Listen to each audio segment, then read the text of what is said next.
Hola, muy buenas tardes. Estamos ya de vuelta después de una semanita, 2 semanitas de descanso. Antes de continuar, ¿me escucháis? ¿Hay algún problema de sonido? Espero que sí que esta vez se me escuche. A ver si me podéis contestar algo por el chat, por fin.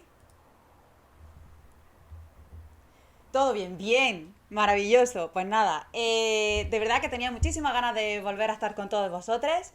Creo que este directo va a ser muy especial, era una cosa que teníamos muchas ganas y además ha habido bastante movimiento por Twitter, así que creo que va a ser, pues bueno, pues una cosita para que todos podamos aprender mucho de ambos figurones que traemos hoy aquí. A Arturo, que ya lo conocéis, que está, bueno, al final es su casa, y a David Canela, el game designer y lead project de Tequila Works. Muy buena. Nada, oye, el sonido siempre tiene que fallar en el directo de iVidev, si no, esto no puede ser. Muy buenas tardes a ambos. ¿Qué tal estáis? ¿Qué tal? Buenas tardes. Pues gracias por invitarme aquí a charlar un ratillo con Arturo. Muy buenas, Miriam. Felicidades porque no ha habido ningún error en el inicio hasta ahora. Y me pasas a mí toda la presión para estropear este directo hoy, ¿vale? Bueno, cuando queráis ¿Todo ya bien? podéis ir ¿Arrancamos comentando. ya? Sí, arrancad sin quitar la tirita de golpe. Va. Vale, venga, pues vamos para allá. Bueno, lo que hemos contado fuera de micro con David, que vamos a intentar ir más a lo técnico, vamos a intentar dejar a un lado nuestro currículum, ¿no? La historia y la vida de David. Supongo que irán saliendo algunas batallitas de su etapa por Game Love o Virtual Toys, ahora Tequila, que ya bueno, son muchos años allí, ¿no? Son como 8 años más o menos. Unos cuantos. Pues he perdido la cuenta, pero por ahí, sí. Sí. No sé si es bueno o malo perder la cuenta, pero ya es tu casa ya, ¿no? Sí, Casi prácticamente oficialmente, sí. prácticamente. Y luego también tienes una vertiente de profe, ¿no? Eso es. ¿Sigues dando clases? Sí, doy clases, bueno, poquitas, muy poquitas ya. Empecé en UTAD y ahora estoy dando en la En la Complu, Complu, ¿no? que también fue mi casa de desarrollador, de Tu estudiante casa. desarrollador. Vale, o sea que se puede decir, a modo resumen, que estudiante de la Complu, entras Sí, jovencito a Game sí, Love, pero solo máster, sí. solo máster. Luego, Vale, vale, vale, te vale. resumo muy rápido. Hago máster en la Complu, estudié informática antes en otra universidad, luego pasé por Piro, que estuve un par de años, luego Vale. Gameloft, que estuve 6 meses, fue cortito, Virtual 3 años y Tequila, pues lo que tú has dicho, 8, creo. Sí. 8 casi, vamos a por la década casi ya. Sí. Bueno, lo primero de todo, empiezas en Tequila Game Designer, Game Director, Project Lead. ¿Qué diferencias hay? ¿Qué hace cada uno de esos tres perfiles? Pues de alguna manera son perfiles que se han ido, entre comillas, diluyendo uno con otro, ¿no? O sea, yo entré, de hecho, fíjate, como level designer. Eh, y bueno, pues yo de Level había trabajado un poco en Virtual, que estamos haciendo un MOBA de piratas, top-down online. Y nada, pues con eso entré en Piro, pero, o sea, en Piro, en Tequila, pero vi que había necesidades de game design, ¿no? Que era quizá lo que yo había estado haciendo más a lo largo de mi carrera. Así que, bueno, a base de insistir un poco, oye, yo creo que esto tal, yo, mira, propongo mejorar esto, así vamos a definir esto un poquito mejor, Sí. necesitaríamos estas cosas, pues acabé moviéndome a game design, ¿no? Entonces, a ver, como game designer lo que haces es intentar buscar y definir los sistemas. Yo sobre todo me centro mucho, pues eso, en definir sistemas, definir movimiento del player, definir cámaras, definir, bueno, y luego también cómo funcionan otro tipo de objetos, ¿no? Quizá en esta etapa sí que me venían más dados. Oye, vamos a hacer esto, vale, pues voy a plantear cómo puede funcionar, ¿no? O sea, estaba, en este caso era Kevin, el lead de diseño, que nos decía, oye, pues vamos a meter esto, esto, esto. Y yo era, vale, pues, vale, vamos a meter esto, ¿cómo funcionaría? Vale, pues ahora queremos hacer el grito contextual, o queremos hacer, por ejemplo, el centinela, ¿cómo se movería? Como el centinela, que es la bola esta que aparece en Sí, REM con dos patas. sí, sí. ¿Cómo se movería? ¿Cómo podemos interactuar? ¿Cómo se mueve la cabeza al mirarte cuando llevas una esfera, que es lo que le interesa a él? Etcétera, etcétera, etcétera, ¿no? Haciendo una documentación a bajo nivel para que código sepa implementar lo que necesitamos en el juego. Vale. Entonces, eso sería más la parte de game design. Luego entramos un poquito más en profundidad en game design. ¿Cómo descubres que eres game designer? ¿Qué ocurre? Pues mira, yo iba para programador. Vale, de hecho, yo era informático, salí de la carrera, programar se me daba bien, o medianamente bien. Trabajé un año, con eso me pude pagar el máster de la Complu. El máster de la Complu la hice hace 1000, ¿vale? No sé si fui la tercera generación. Entonces, no había opciones de diseño, programación o lo que fuera. De hecho, era programación, básicamente. Pero ahí sí que daban pues un par de semanitas. Un par de semanitas o creo que ni eso, de diseño. Y bueno, pues empecé a conocer esa rama y me interesó. Y bueno, luego es verdad que hicimos el proyecto del máster y éramos 3 programadores, obviamente, alguno con dotes un poquito más artísticas, otros como yo, pues quizá por el hecho de haber jugado toda mi vida, que yo empecé a jugar con un Commodore 64 con 3 años y no paré nunca. Quiero decir, no es que dijera tuve un parón, no paré nunca. Pues a lo mejor de alguna manera el entender el lenguaje de juegos o bueno, simplemente, a veces a lo mejor es que tengo la cabeza llena de referencias, ¿no? Y Que estoy nuestra ahí. universidad han sido los recreativos y los Eso videojuegos, es, al final ahí lo tienes como bastante interiorizado, ¿no? O sea, yo eso es. recordé, pues, yo empecé como el level design, pero no sabía que era un level design, ni como game design haciendo un juego de Fan Hunter para Play 1 que se canceló al final. O sea, fue como un ejercicio de un año entero que al final nos quedamos al 80% de desarrollo. Y yo ahí descubrí que existía la figura del diseñador de juego, porque yo venía del cine de animación, ¿no? Pero años después descubrí en un cajón que yo tenía juegos para jugar una vez, que en clase de mates me aburría y de niño hacía un cuadernillo y luego me di cuenta y dije, ¿qué leches? Yo ya desde pequeñajo iba haciendo jueguecitos, ¿no? Sí es cierto que yo no sé programar, yo no sé dibujar, al final pues, sé programar lo justo para que no me engañen los programadores, siempre digo, ¿no? Es como, sé leer el lenguaje, sé leer el código, pero no sé programarlo. Yo creo que sí es una cualidad importante para un game designer, ¿no? El poder prototipar sus propias ideas, aunque no es determinante, pero creo que ¿qué cualidades extra crees que necesita un game designer para mejorar? A ver, yo creo que un game designer, o sea, está guay que sea creativo, ¿no? Siempre se asocia a la figura de game designer la creatividad. Pero yo diría que más que creativo es ser analítico y saber resolver problemas, ¿no? Es como el señor Lobo de Pulp Fiction, ¿no? Y entonces, cuando tienes una necesidad, diseñarla implica ver cuál es la mejor manera de llevarla a cabo. Eso por un lado. La mejor manera quiere decir una manera que te puedas permitir, porque todos trabajamos con restricciones de dinero, tiempo y personal, y luego que cumpla los requisitos, ¿no? De hecho, yo siempre en las clases les digo, cuando diseñéis algo tenéis que ver el objetivo que queréis cumplir.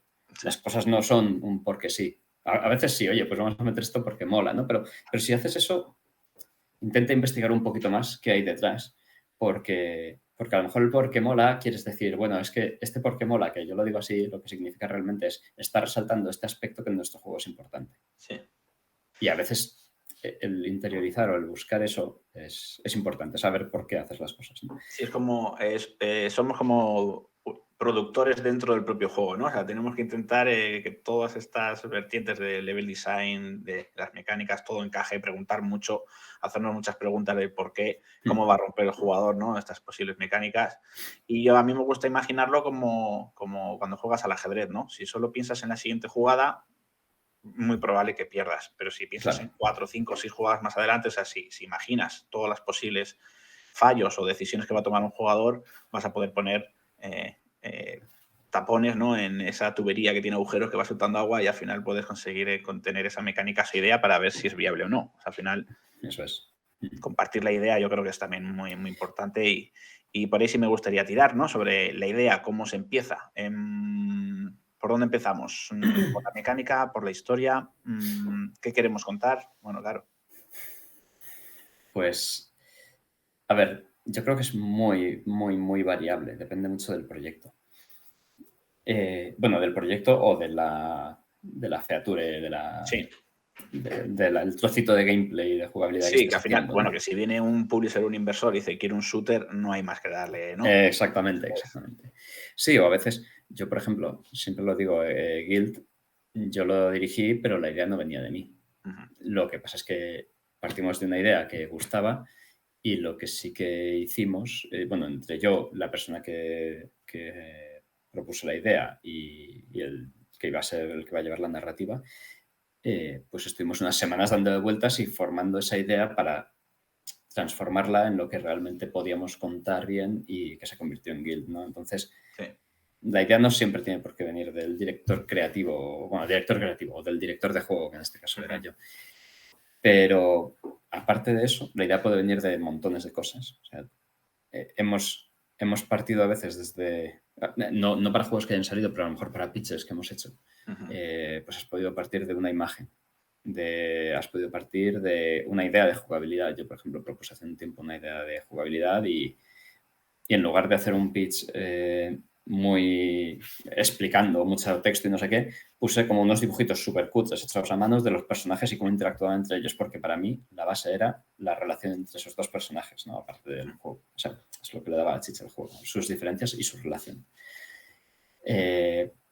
No sé, hasta una canción, ¿no? Puedes coger y decir... bueno, de hecho, estuve jugando Longest Road on Earth y sí que vi que era... O sea, está todo acompañado de música. No sé cómo saldría esa idea inicialmente, pero al final es casi un videoclip jugable. Sí, totalmente, totalmente. De hecho, al final tenía tanta fuerza la banda sonora de Bea que se quitó hasta los sound FX, que no hubiera nada en el ambiente, ¿no? Que la protagonista fuera absolutamente la música y es el hilo conductor casi de eso. Pues lo has definido bien, ¿no? Como un videoclip jugable en 4 historias. Pero fíjate una cosa que has dicho que me parece muy interesante y es... no es la idea que tendríais inicialmente, pero teníais sonido inicialmente. Al final decidisteis quitarlo porque... Para la demo sí, decidimos quitarlo porque al final, bueno, queríamos centrar más la atención en la música y que no distrajera. Creo que si la demo y la intro creo que sí tiene unos pasitos y algunos sonidos muy, muy leves. Pero muy minimalistas. Pero muy minimalistas, totalmente. Sí, la idea muchas veces se modifica, ¿no? Al final, en partes de una base, quieres contar algo.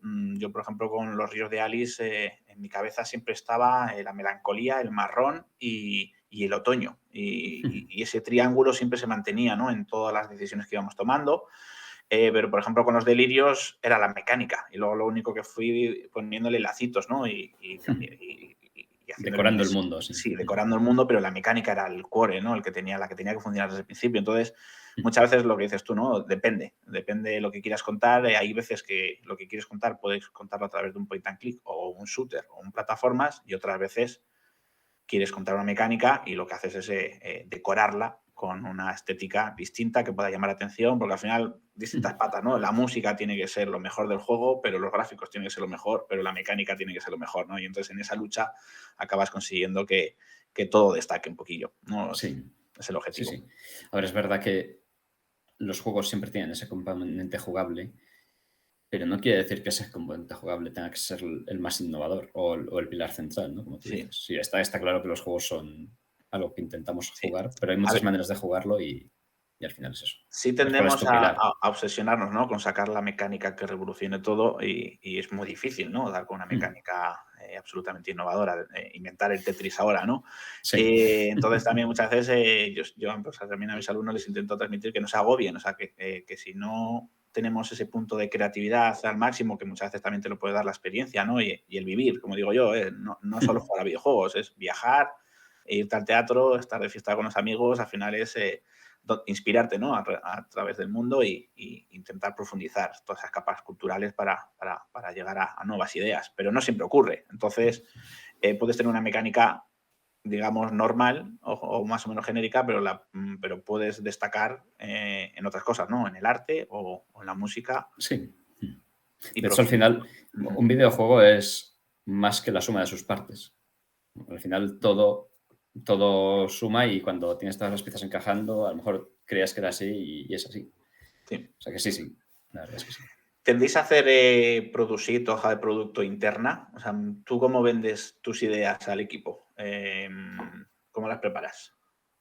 Pues en los momentos que hemos hecho, pues eso, en tequila lo llaman los tequila shots, que básicamente es eso, cuando alguien tiene, o alguna semana que a lo mejor hemos estado, o un par de semanas que hemos estado más libres o que ya hemos acabado proyectos o que estamos acabando y alguien quiere presentar una idea, pues realmente hacemos un pitch.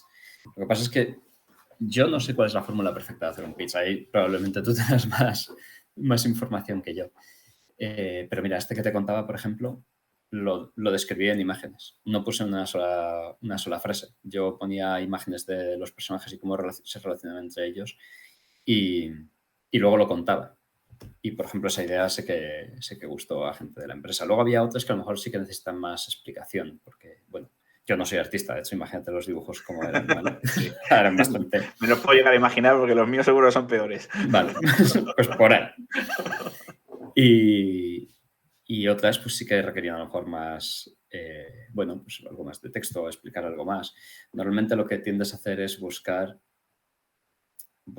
esas cosas de jugabilidad o de historia de tu... Bueno, primero tus key points, ¿no? Tus puntos clave que hagan hacer que tu juego sobresalga por encima de otros.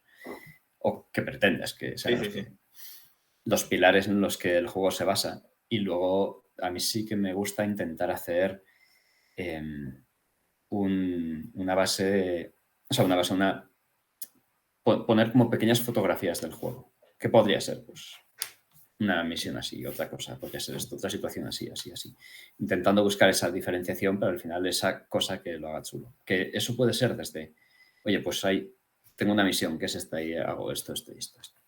O puede ser pues imagina cómo te sentirías volando, o imagina cómo podrías, bueno, pues yo qué sé, cómo Yo sería creo que voy más. vivir en el espacio, ¿no? Sí, Pero, yo creo que voy más por los feelings, ¿no? Intentar sí. transmitir una idea que conecte. Al final, tú ves al mundo anglosajón cuando vende sus proyectos, sus ideas, te cuentan unas historias de que con su abuelo iban dando tal, y luego es un juego muy tonto, pero la historia al final consigue conectar mucho más que irte a datos, ¿no? De tantos megas, tantos conexiones. Sí. Entonces, yo creo que es más interesante ir siempre hacia lo emocional, ¿no? ¿Qué se siente haciendo esto? ¿Qué emoción quieres transmitir? Bueno, ya entrarás un poquito más en las mecánicas a fondo, sobre todo si son mecánicas originales, ¿no? Pero si son mecánicas más básicas, da igual, ahórrate tener que explicarles cómo anda el personaje, ¿no? Supongo.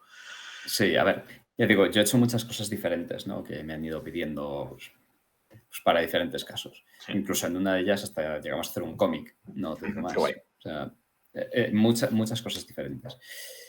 No creo que haya una fórmula. De hecho, vamos, si hubiera una fórmula todo el mundo la haría y todo el mundo conseguiría proyectos, ¿no? Sí, yo creo que es llamar la atención, ¿no? Que al final se acuerden de ti. O sea, al final es yo qué sé, muchas veces incluso para los currículums. Si te llega el currículum una caja puzzle que tienes que conseguir abrirla, y es original hecha por ti, la empresa va a decir, wow, este se lo ha currado, ¿no? Y cuando o vas a una feria, le das un product súper curradísimo. Nosotros hicimos uno en Drift. Yo sé que cuando vuelven de viaje y tienen 10.000 product sheets, ese igual lo acaban dejando en un cajoncito porque está hecho a mano, está súper currado, etcétera. Y alguien igual le puede preguntar, oye, ¿qué has visto? Ah, pues mira bueno, el juego tal, pero mira qué producir, ¿no? Al final yo creo que muchas veces llamar la atención es clave para que se acuerden de ti. Sí. Y yo creo que a nivel de pitches, y esto es una opinión súper personal, pero tienes que sentirte a gusto con él. Sí.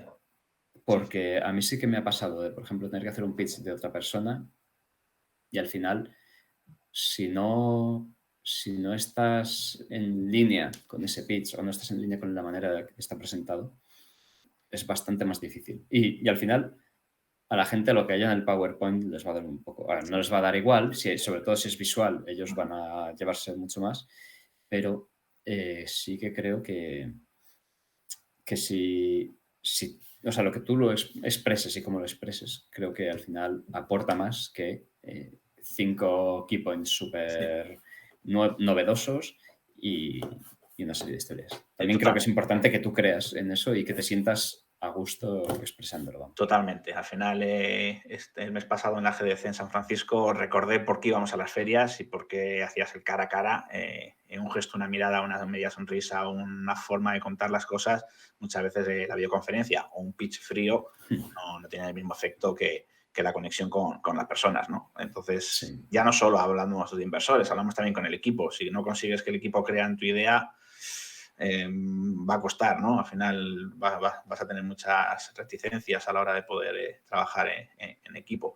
Entonces, bueno, yo creo que es un punto importante, ¿no? Que el pistoletazo de salida sea bueno y que todo el mundo conecte con esa idea. Sí. Aún así, ya digo, muchas veces hay una cosa que es cierta y es complicado, y es que cuando tú planteas un pitch, el juego en la cabeza de cada persona es diferente. Sí. Y es más, el juego, incluso en mi propia cabeza, es diferente el juego inicial que el juego que sale, porque al final entra mucha gente ahí y cada uno aporta su granito, ¿no? Que es lo bonito de esto. Entonces, eso también es algo que es bueno. Yo creo que si un juego sale exactamente como te imaginas, no sé si es bueno para el equipo. Ya. Porque quizá el equipo tampoco ha podido transmitir las cosas. O sea, quiero decir, Claro, a veces como director sí que tienes que decir, oye, no, claro, esto sí. así.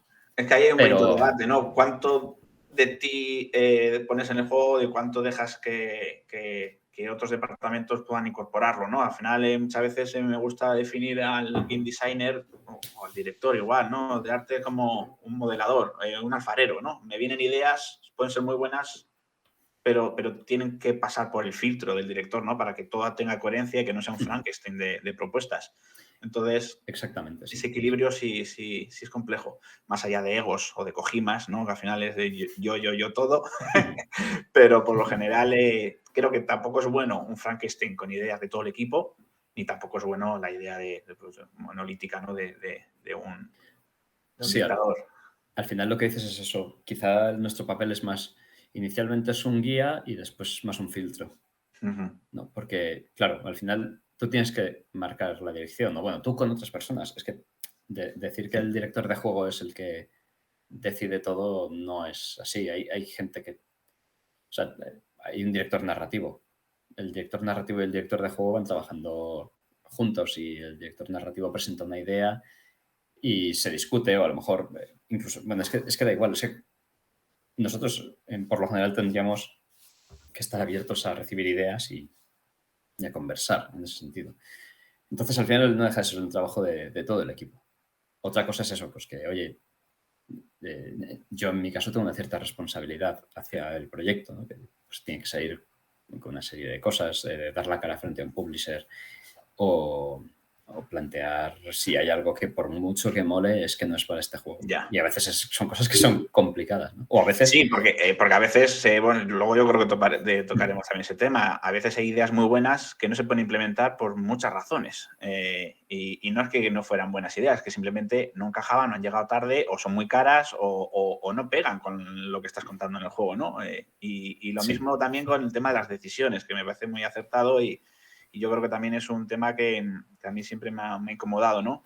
He llegado a una conclusión que da igual la decisión que tome, la correcta era la otra siempre. Entonces, ahora mi vida es mucho más fácil con esa base. Porque al final también es una decisión, al final el game designer es la punta de lanza, ¿no? O sea, al final va marcando una serie de rutas y como se equivoque, el proyecto puede salir muy perjudicado. Entonces, ¿cuál es la correcta? ¿Esta o esta? ¿No? ¿Cuántas veces te viene esa pregunta en la cabeza? Yo tengo una opinión sobre eso y es, a ver, lo que tú dices, puede haber decisiones mejores y peores y seguramente nunca elijas la correcta al 100%. Pero creo que es mejor tomar una decisión y hacer la prueba que no tomar ninguna. Sí, No tomar decisiones es un problema, es un problema. porque es un bloqueo grande. Y está el miedo, y yo creo que todos lo tenemos, de decir, es que como me moje con esto, Sí, es que a lo mejor decido esto y es una cagada. sí. Y bueno, pues, a ver, evalúa las que tienes, ¿no? El abanico de opciones es infinito, pues ve cribando y a lo mejor te quedas con 3 y de esas 3, pues alguna será mejor, peor, alguna no se podrá hacer. Bueno, pues elige una, Sí. prueba. Oye, que vas muy mal, pues a lo mejor todavía pruébalo pronto e intenta corregir, ¿no? También para eso están las diferentes fases del desarrollo, ¿no? Donde se prototipa, luego se hace una preproducción y demás. Sí. Y idealmente para la producción lo tienes que tener todo claro. Es algo Sí. que yo he vivido pocas veces, pero bueno, es el mundo del desarrollo, ¿no? Sí, bueno, ahí van surgiendo esas posibles dudas. ¿Cuánto mientes al equipo? Porque yo también me he acostumbrado un poco a tomar decisiones y hacerles creer que está muy claro todo en mi cabeza, pero tengo esa duda, ¿no? También del impostor de, madre mía, no sé si acertaré, si será esta la correcta. Lo volvemos a lo de antes, ¿no? ¿Será la decisión correcta? Pero tampoco quiero que sientan esa duda para que no huelan sangre y vengan al cuello, ¿no? Entonces, ¿cuánto llegas a mentir también en tus decisiones o en la seguridad de tus decisiones? Yo creo que soy bastante claro.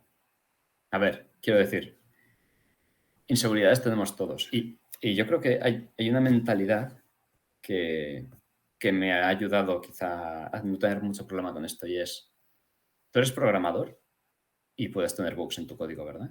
Tú puedes hacer una feature y decir, sí, ya está acabado. Y luego hay un bug y hay que arreglarlo. Y ahí sale otro y hay que arreglarlo. Y sale otro y hay que arreglarlo. O tú eres un artista y de repente pues ves que el modelo no tiene la cara de atrás de alguna parte del poly que has hecho, o que la textura no encaja bien, y son bugs y se arreglan. Creo que los diseñadores también tenemos derecho a tener nuestros bugs. La realidad es que un bug de un diseñador en un diseño es verdad que puede tener consecuencias gordas. Es el portero de un equipo de fútbol, ¿no? Que su cagada Sí, se ve más que, que la de defensa. Sí. Entonces, claro que podemos tomar decisiones incorrectas y podemos tener miedo a ver si nos equivocamos o no. Pues, sinceramente, a veces simplemente no nos damos cuenta de que es la incorrecta, ¿no? Yo a veces digo, mira, pues no estoy seguro entre estas dos opciones. Quizá por tiempos y recursos probaría esta. O porque creo que tal. Y me puedo equivocar, y me equivoco, vamos. Sí. Pero, no sé, creo que hay cosas que son complicadas de saber antes de hacerlas. Ya. Tema de documentación. ¿Qué herramientas usáis? ¿O has usado o con cuáles estás cómodo? Pues mira, yo por lo general soy muy de Word o Excel, o bueno, Excel es que alguien me decía, José Raluí, el que me decía, da igual en qué punto del desarrollo estés, vas a tener que tocar Excel. Excel es para toda la vida. Y bueno, pues Excel, Word, de hecho, bueno, por lo general creo que trabajamos con Google Suite, o sea que además está conectado, podemos compartir documentos con facilidad. Y luego tenemos una wiki, que de hecho yo personalmente lo que hago es trabajar en mis propios documentos, y cuando algo está finalizado lo subo a la wiki para que luego todo el mundo lo pueda consultar ahí. Y si en algún momento, yo qué sé, yo no estoy, mi cuenta se ha ido porque me he marchado de la empresa o lo que sea, está en la wiki la información. Sí. ¿La wiki es con Notion o algo parecido? Es Atlassian. ¿Es el? Atlassian, Confluence. No, ese no lo conozco. Habrá que apuntar. Vale, y pizarras online ahora con la pandemia, rollo Miro. Sí, de hecho yo es algo que no había usado mucho y que es algo a lo que todavía me tengo que acostumbrar un poco, porque sí que hay otros miembros del equipo que lo usan y creo que es muy interesante. Es muy interesante a la hora de conceptos, sobre todo de poner ideas sobre la mesa.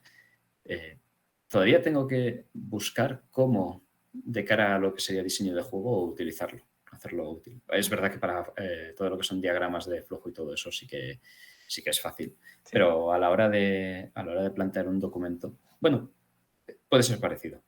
De hecho, yo sí que hay una cosa que hago con la documentación, y es que intento que sea poco parrafada y mucha imagen, sí, aunque sea súper esquemática. Yo siempre pongo de ejemplo la Biblia o un manual de construcción de IKEA. Me parece visual, por favor, o sea, un poco texto, porque al final y que la información esté en un sitio, no tengas que estar repartida en 3 sitios distintos, ¿no? O sea, intentar llegar a la información que busco en tres clics y encontrar ahí todo, ¿no? No sí, perderme. ¿Tienes una estructura así más o menos base para empezar? O incluso a la hora de escribir ese primer borrador del GDD, ¿qué porcentaje das el pistoletazo a la preproducción? Es decir, venga, ya tenemos la base del GDD y luego ya voy a estar trabajando en distintas mecánicas, profundizando en cada una de ellas. Pues no te podría decir que tengo una fórmula mágica, por decirlo así. O sea, siempre intento empezar, bueno, sobre todo cuando hago documentos de diseño, porque documentos de diseño he hecho muchos más que GDDs, sí, pero... No, o sea, que GDDs, que pre-GDDs. Sí. El GDD al final es todos los documentos de diseño metidos a cholón. Sí. Más o menos. Y sí que empiezo... Yo siempre hago una cosa y puede sonar un poco estúpida, y es una introducción. ¿De qué te estoy hablando? O sea, introducción. Este documento o esta página de Confluence de la wiki o no sé qué va a hablar de esto y esto. En los objetivos, que es el siguiente punto importante que os voy a poner. Los objetivos.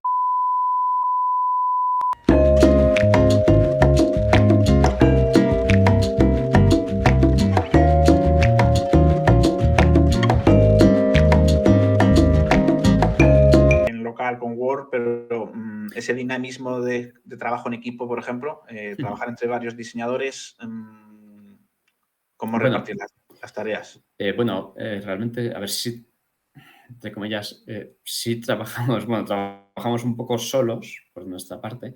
Es decir, no solos, sino somos un equipo, pues el equipo de diseño de Level, Sí, de arte, es verdad que cada uno. Sí que ahora, además, con el teletrabajo, que estamos teletrabajando todos, nos reunimos una vez por la mañana, hablamos un poco de las cosas que vamos a hacer, pero sí que tenemos pues, en este caso Slack, un sí. chat. Un chat para poder hablar continuamente. Incluso salas de Google Meets donde, oye, nos metemos ahí y estamos... A veces tú estás conectado todo el día y alguien entra, ¡ay, fulanito, te estaba buscando! Como si fuera tu propia habitación. Sí. Y entonces, pues bueno, vamos con eso.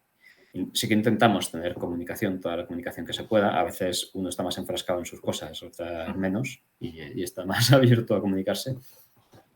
Pero vamos, sí que Sí, intentamos hablar nosotros, mucho, compartir documentación, incluso preguntar, oye, ¿qué te parece esto? Pues me sí. parece, pues mira, que esto no me funciona, esto sí. Sí, pero cada uno entiendo que se encarga de un área del diseño. Es decir, oye, tú encárgate del personaje, tú del enemigo, tú de este puzzle. Y entonces, hasta que no lo da por cerrado, no lo sube a la wiki para que lo validéis y deis feedback, etcétera. Sí, pero la wiki es como el punto final. Sí. O sea, Antes siempre todo tenemos un trabajador documento que acude a la compartimos. wiki, ¿no? Todo trabajador acude a la wiki. Sí, pero por ejemplo, en diseño, si yo estoy haciendo un documento en Google Drive, a lo mejor a mitad o cuando tengo un primer borrador lo comparto y le digo a alguien de código, oye, o el que Vale, crea que lo va a hacer, oye, échale un ojo, a ver qué piensas tú. vale. Pues mira, esto podría ser problemático, esto tal, esto cual.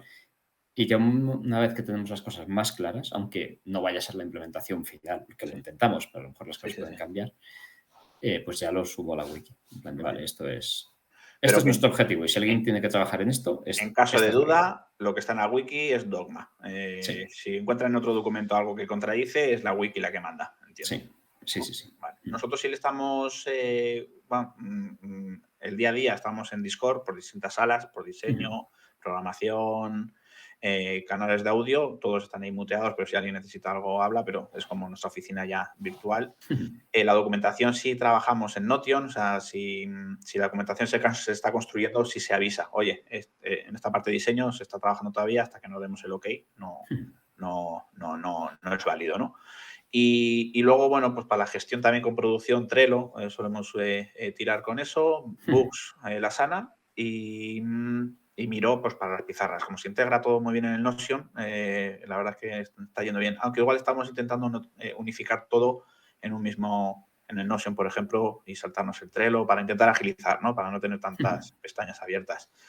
Y bueno, era sobre todo eso, para ver, porque muchas veces me vienen muchos alumnos con, es que no he traído el GDD porque mi ordenador X. Entonces, como trabajar en la nube para Sí, que sí. no haya dudas, para que puedas estar en el Google metro con Docs. una idea en Google Docs. O sea, al final Google Drive, Google Docs, hasta los PowerPoints, ¿no? Me vienen súper bien. De hecho, yo no sé programar, pero toda la parte de interfaz de usuario, etcétera, cuando hacía, muchas veces lo hacía con PowerPoints, con los botones me llevaban a otro PowerPoint, a otra diapositiva, y al final la hacía interactiva, como elige tu propia aventura, para ver si funcionaba sin tener que molestar al programador, ¿no? Entonces, Claro, muchas claro. herramientas de esas las intentamos hacer. Bueno, Flash sí controlaba más o menos y con Flash sí podía hacer cosas más laboriosas. Pero yo creo que es importante, ¿no? Al final que el diseñador pueda dejar el mantel, ¿no? Ya preparado, la mesa preparada para que vengan todos a comer y destrocen la mesa, ¿no? Y ya nos Sí, sí, sí. toque otra vez de ordenarla. Sobre bueno, más o menos hemos hablado de esto también, pero ya tenemos esa idea, ¿no? ¿Cuál es tu pipeline con el que empezar? O sea, empiezas con el folio en blanco y vas a acabar con ese primer borrador de GDD. ¿Cómo empiezas? ¿Cómo arrancas?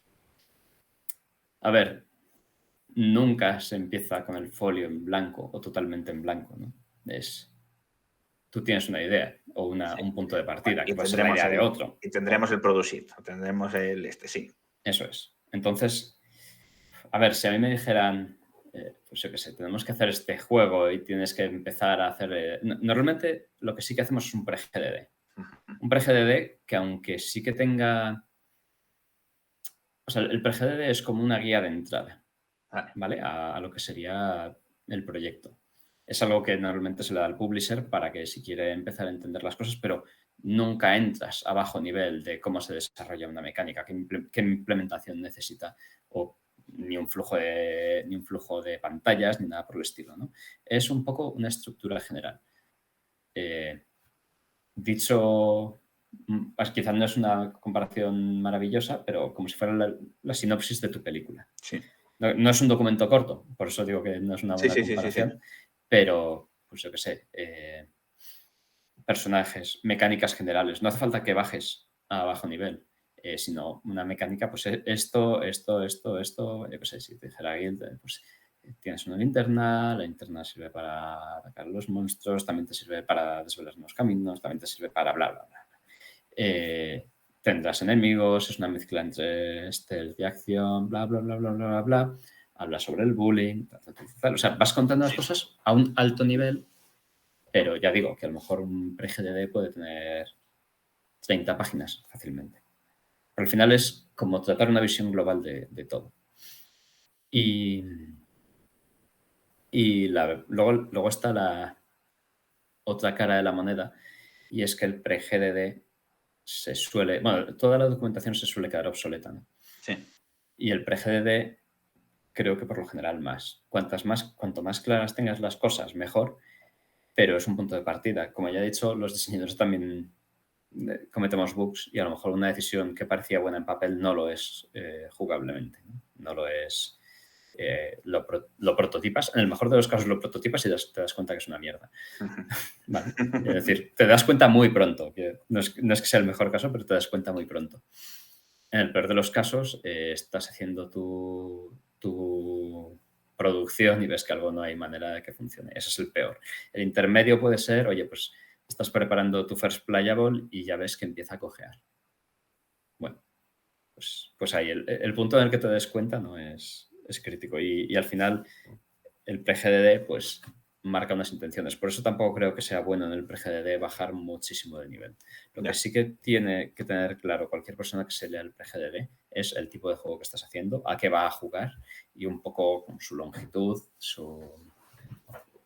incluso lo que pretendes contar si tiene una historia. Que luego la historia puede cambiar, puede tener matices o puede al final dar una vuelta con respecto a lo que habías propuesto inicialmente.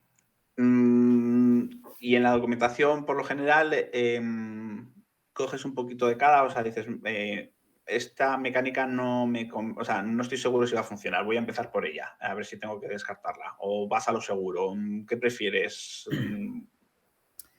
Creo que inicialmente, en la fase más de concepto, que es un poco de donde podría ser un pre-GDD, hay que intentar soñar con lo que nos gustaría. Sí. ¿Vale? Es verdad, a ver, el pre-GDD no tiene por qué, en cuanto se escribe, se deja. El pre-GDD se puede ir actualizando, pero hay un momento en el que vas del pre-GDD al GDD. Y lo que sí que creo que es interesante es, o sea, si el desarrollo tiene sus fases al final, que serían pues concepto, preproducción, producción y ya sacas el juego, ¿vale? Más o menos, muy alto nivel. En esa fase de concepto, aparte de hacer documentación, hay que hacer prototipos. Elegir qué prototipos se hacen es importante. Sí. No es, soy Nintendo, voy a hacer un Mario, vale, pues vamos a prototipar el salto. Sí. No, ya sabes que sabes saltar. Mario sabe saltar desde hace muchos años. Sí. Y en 3D desde hace unos poco menos, pero también desde hace muchos. Lo que vamos a prototipar es esto de lanzo una gorra y me convierto en el enemigo. Sí. ¿Vale? Es tu punto clave, el que nunca has hecho y el que no lo que no sabemos, ¿no? Eso es. Entonces, haz prototipos así. Y normalmente los prototipos son cosas que se hacen muy feas, muy rápidas, porque al final lo que quieres es, en el tiempo que tienes, probar un montón de cosas. Si eres Nintendo y haces un juego tuyo para ti, a lo mejor el tiempo de prototipado es más alto, porque tú te pones tus propias reglas, ¿no? Por decirlo así. Pero al final se trata de eso. Normalmente tenemos un tiempo X de prototipo, vamos a probar todo lo que podamos lo más rápido posible, vamos a sacar conclusiones, eso es algo muy importante, ¿no? Los prototipos no se hacen y se tiran, y dices, mira, qué bonito ha quedado, bien, saca conclusiones, que está bien, que está mal, que tiene potencial y que no, ¿no? Sí, claro, los juegos y prototipos al final te enseñan a 10 formas de no hacer las cosas. Entonces, al final, cuanto más iteras y pruebas, pues más sabes las cosas que van a salir mal. Cómo se hacen Sí. bien, pues, bueno, siempre está ahí, ¿no? Ese velo, Bueno, pero incluso las que están bien también te lo enseña el prototipo. O sea, sí. al final ¿Cuán- dices, ostras, es que esto es divertido, funciona. ¿Cuánto de teoría y cuánto de intuición dices que tienen tus juegos? Mucha intuición. Yo soy un tío poco teórico. Tengo alumnos, sobre todo de los primeros años de la UTAD, que les preguntas y te dicen, no, mira, me he leído este libro, este tal, este no sé qué, este no sé cuántos he visto esta charla. Hombre, Tecnócratas. y yo siento envidia total, digo, joder, me parecéis la caña, porque yo soy un tío muy, no diría autodidacta, porque Sí, no lo soy, pero sí de que me he curtido en la batalla, ¿no? Por decirlo así. Es verdad que estudié un año del máster, sí. pero salí del máster y yo sabía a lo mejor pues, programar una parte de un videojuego. Y sabía, bueno, pues teoría muy por encima. Pero yo, por ejemplo, diseño, ya te digo, estudié a lo mejor 2 semanas de ese máster. Ya. Entonces, ¿Te aprobarías a ti mismo si fueras alumno tuyo? a ver, yo he aprendido además mucho dando clases, que Sí. es cuando he tenido que leer o cuando he tenido que fijarme más en las cosas. Sí, te enseña a ser un poco más, ¿no? Más Sí. ordenado y llevar las cosas más al día. Yo para no sentirme mal, por decirles, estoy aquí vendiendo la moto y luego en mi GDD es un desastre, entonces digo, no, voy a intentar hacerlo bien, que pueda enseñárselo luego a ellos y A ver, poder preparar. esto quizás es muy, no sé. Sí, sí me aprobaría porque hago las cosas como me gustan. Como creo que... La pregunta sería, ¿mis compañeros de trabajo me aprobarían? Esa es buena Eh, también, sí. yo tengo la sensación de que sí. Al fin y al cabo, bueno, pues estoy donde estoy y creo que el equipo está contento en general, ¿no? Habrá gente que a lo mejor no entiende ciertas cosas Sí. o que le molesta algún día que pasa no sé qué, pero yo creo que me aprobarían más o menos. Claro, y yo se puede decir que he sido como un diseñador muy solitario, ¿no? Siempre he estado como Mm, solo en Delirium, un equipo pequeñito, y entonces no sé lo que es trabajar codo con codo con otros diseñadores y si hay mucha diferencia, ¿no? En la documentación y al final quién cede o cómo se va unificando todo ese criterio para que se sepa, ¿no? Que la documentación es una y no, mira, esto lo ha escrito tal, esto lo ha mm. escrito tal, porque cada uno lo hace de una forma distinta. Entonces, hay mucha diferencia en los diseñadores. Yo creo que sí. O sea, Sí, ¿no? de hecho, tú has dicho una cosa que es muy interesante y es que has trabajado o que eres un diseñador solitario, ¿no? Entre comillas. Y yo es que no sabría ser un diseñador solitario. Ya. De hecho, tiene mucho mérito ser un diseñador solitario porque quiere decir que tienes mucha crítica personal sobre lo que haces o creo que la tienes que tener. A mí, por ejemplo, el trabajar, aunque sea en parejas, por ejemplo, en Virtual Toys estábamos para el juego de piratas, el MOBA este que os decía, estábamos Arturo y yo. Arturo, que es un crack de toda la vida, que ha estado en Piro muchos años, estuvo Ujú. en Virtual, ha estado en Mercury con los Metroid, ha estado en... Yo no, el Arturo bueno. No, no, no. Yo no Sí, digo sí. bueno o malo. No, no, pero Arturo, yo soy muy fan de él. Yo siempre le digo, joder, de hecho le escribí haciendo mucho, a ver si te vienes a Tequila conmigo algún día. Espero que esto no lo vean sus jefes ahora. Que le ha tirado la caña. Pero Arturo es un crack y los dos juntos estábamos haciendo pues, el diseño de los personajes, de las armas, de los niveles, incluso vestíamos niveles porque no había otra persona que Sí, lo hiciera, sí. ¿no? Era un poco, pues eso, batalla. Y, y el hecho de decir, Arturo, tío, he diseñado esto, léelo, ¿qué piensas? Pues pienso que esto. Puede que te diga, puede que te diga, esto está bien, o esto está mal, o esto me gusta, o esto no. A ver, Arturo es un tío además con el que se puede hablar mucho. ¿Por qué haces esto? Pues por esto, por esto, por esto. Ah, vale, vale, vale, entiendo. Ah, pues sí. Ah, pues mira, ¿y esto por qué no lo has pensado así? Creo que esa es la mejor manera de trabajar como diseñador, o es la más, a mí es la que me resulta más fructífera, porque ves puntos de vista, porque a lo mejor Claro, o sea, ves cosas que no has visto tú. comentándolo, me viene el de, joder, ojalá hubiera tenido yo alguien que se dedicara al diseño en el equipo para poder debatir, charlar oye, ¿esto cómo lo ves? Pues podrías cambiarlo así, que al final lo compartías con el equipo, entonces los Claro, programadores te dan un punto de vista, el músico te da otro y al final, pues lo que decía yo, ¿no? El farero, coges esas ideas y las intentas adaptar pero al final, como tú estás todo el día pensando en el diseño, pues sí necesitas a alguien y muchas veces digo, ¿no? Que si eres el más listo del lugar nunca aprendes. Tienes que estar siempre rodeado de gente más lista para ir aprendiendo y enriqueciéndonos, ¿no? Mutuamente. Y entonces tener esa sensación, ¿no? De estar solo en la sala, yo creo que sí me ha perjudicado en algunas cosas y en otra te forja, ¿no? Porque al final tienes que sacar adelante los estos. Y creo que una de las cosas que comentas sí es importante en un diseñador es la autocrítica y saber dónde están tus límites y no creerte mejor de lo que eres. Al final es ser... el primer filtro lo tienes que marcar tú. Si te flipas mucho, aparte que estás dañando al equipo y que estás escribiendo cosas imposibles que no se pueden desarrollar, no escribas. Es muy fácil escribir en un tweet, mi juego va a tener 1000 personajes únicos. Pero claro, desarrollar eso me supone 10 años de trabajo. Entonces, al final es tener esa visión, ¿no? Que yo creo que también te lo da la experiencia y la práctica. Haber hecho juegos, haberte dado tortas y... Sí, o los productores. Bueno, Dice, que te dan tortas ellos, ¿no? La colleja te la dan. También. Que es algo que estoy notando yo ahora en TLR Games. Ahora soy diseñador, pero también soy productor. Joder, si te puedes creer que acierto en los calendarios como nunca. Casi al día, porque claro, estoy escribiendo sabiendo lo que cuesta y el tiempo que tenemos y el equipo. Claro. Entonces, claro, tener esa visión, ¿no? Ahora dual de productor, diseñador, me permite esa lucha que solemos tener, ¿no? Contra el productor de dame un poquito más de tiempo que lo voy a dejar perfecto. Como ahora esa lucha es interna, es como, mira, tienes estos meses y lo tienes que sacar, si no, hay que cerrar la persiana. Entonces, cuando estábamos separados, ¿no? Como mi socio Asier, que era productor, sí teníamos ese tira y afloja más de quiero conseguir un juegazo, ya, tío, pero es que se nos acaba la tela, ¿no? Entonces, yo creo que sí ha venido muy bien saber de producción, ¿no? Y saber de costes y de dinero que tienes en las arcas para saber diseñar mejor, por lo menos más a nivel empresarial, ¿no? No a nivel creativo. Sí, al final es lo que tú dices. De hecho, fíjate que esto enlaza un poco con algo que decía al principio, ¿no? Tienes que saber cuál es la mejor manera de hacer la idea que quieres llevar a cabo. Yo, por ejemplo, hay un diseño del que estoy muy orgulloso y siempre lo pongo, que es en Rime, en la segunda fase, hay un pájaro que pasa volando y te pilla y no sé qué y no sé cuántos. Y yo he visto a gente jugar y decir, ostras, que me pilla el pájaro, que van súper tensos. Y hemos creado una sensación de tensión con 4 cosas que realmente son como 4 reglas muy sencillas y 4 trucos que, si no te lo digo, no te das cuenta. O bueno, a lo mejor tú sí porque eres desarrollador, pero hay mucha gente que no.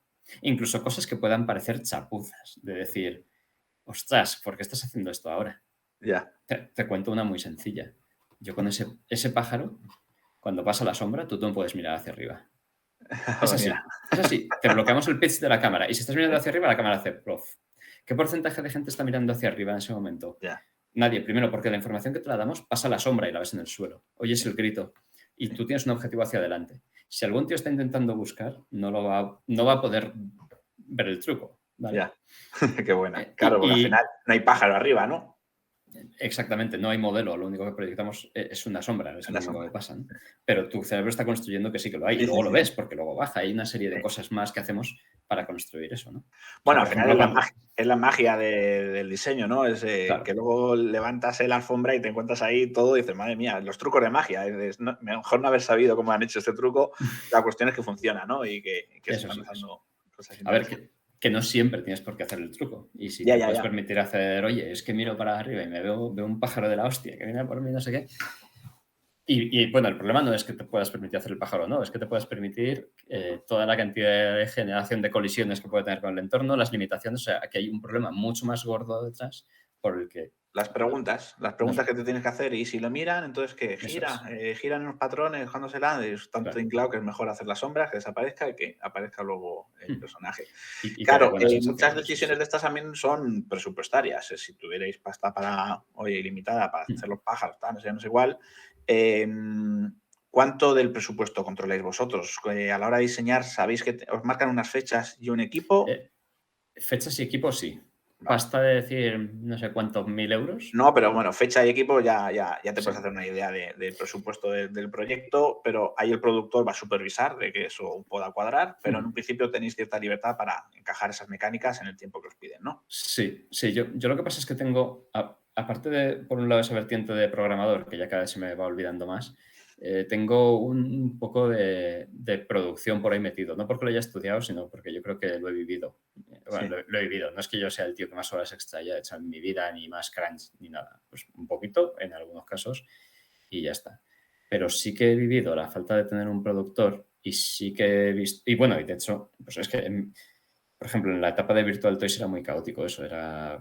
Llegaba y yo no tenía un planning y casi decía, Arturo, ¿qué hacemos hoy? Venga, pues vamos a hacer esto. Pues vamos. O le decía yo, mira, voy a hacer otro nivel para probar un nivel más amplio, vamos a hacer. Pero era muy loco no tener un plan de producción. Y entonces al final, como que, no sé, vas cogiendo la medida porque tú quieres que las cosas salgan y quieres poder estar orgulloso, pero también vivir, Sí, ¿no? sí. Vamos a intentar Entonces, perderle la manía al productor desde el lado de arte o de diseño. ¿Qué nos aporta un yo productor? les quiero muchísimo, ¿eh? Yo ¿Qué creo que no, podrías transmitirle a ese que se dice, ay, productor? ¿Qué crees que nos transmite un productor? para nada, para nada. El productor nos pone los pies en la tierra. El productor, de hecho, un buen productor cuida de ti. No es que digas, es que no me deja hacer el juego que quiero. No, no, no. El productor está cuidando de ti, de tu salud mental. Y está intentando que todo cuadre en el equipo bueno, cuida de ti y de la empresa. Porque, a ver, está claro que pasa muchas veces que cuando se acaba un proyecto la gente se marcha, ¿no? Hubo Sí, con Mercury ha habido esta triple A, polémica, no eso sé es. qué. Y, y eso o sea, en parte es normal, porque puede haber muchas cosas, puede haber cosas muy subjetivas que no te gusten de la empresa. Joder, pues es que un día no sé quién me dijo qué tal. Joder, pues es que el de al lado huele mal.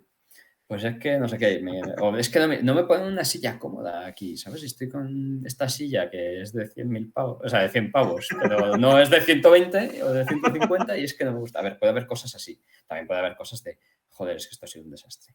Es que esto no sé qué. O sea, la gente se marcha. O hay gente que simplemente se marcha porque dice, quiero vivir otra cosa diferente. Sí, sí, sí. Es normal que la gente se marche, pero lo que intenta un productor es que la gente, si se marche porque quiere, porque ha estado feliz y quiere avanzar, no porque, o porque sus situaciones personales, pues dices, Sí. necesito irme. No quiere que te vayas. O No lo que quiere que tiene que hacer un huyas. productor, Ah, exactamente, no quiere que huyas. ajá. Eh, entonces, un buen productor, y digo esto de buen productor, porque no hay productores que no son buenos, Sí.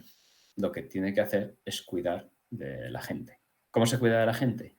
Pues definiendo bien todas sus tareas, preguntando tiempos y creando un planning acorde para que la gente no tenga que estar machacándose, poniendo límites a la creatividad en los momentos en los que lo tiene que poner. Si un productor llega y estás en fase de concepto y te está diciendo, no, eso no vamos a poder hacer, no, eso no vamos a poder hacer, no, eso no, pues dices, vaya, pues qué mierda. Bueno, déjame soñar un poquito y luego cuando llegue la hora de hacerlo, a lo mejor eso no lo podemos hacer, esto que está aquí. A Sí. lo mejor esto que representa lo mismo o que da unas sensaciones similares, mucho más barato y más contenido, sí lo podemos hacer. Entonces, ya digo, creo que en ese sentido es un apoyo. Yo no concibo un proyecto sin productor. No lo concibo. Alguien tiene que hacer de Sí, sí, sí, productor sí. y saber ese coste. Alguien le tiene que tocar. Mm. Eso seguro. Entonces, Eh, en, vu- abrazad a vuestros productores. en vuestro caso, ¿tú ahora estás con José Raluí o tienes otro Ujú. productor? Con José. Estoy con José, está trabajando con nosotros ahora Antonio, que es un chico, ay, no me acuerdo en qué máster estudió, pero bueno, que también tiene mucho potencial. Es que en Tequila tenemos varios productores y, bueno, alguno está de baja de paternidad. También está Isaac, que creo que nos va a echar una mano porque había una productora que estaba con nosotros y ya no está. Isaac es otro tío de puta madre que venía de Ubisoft Qué bueno.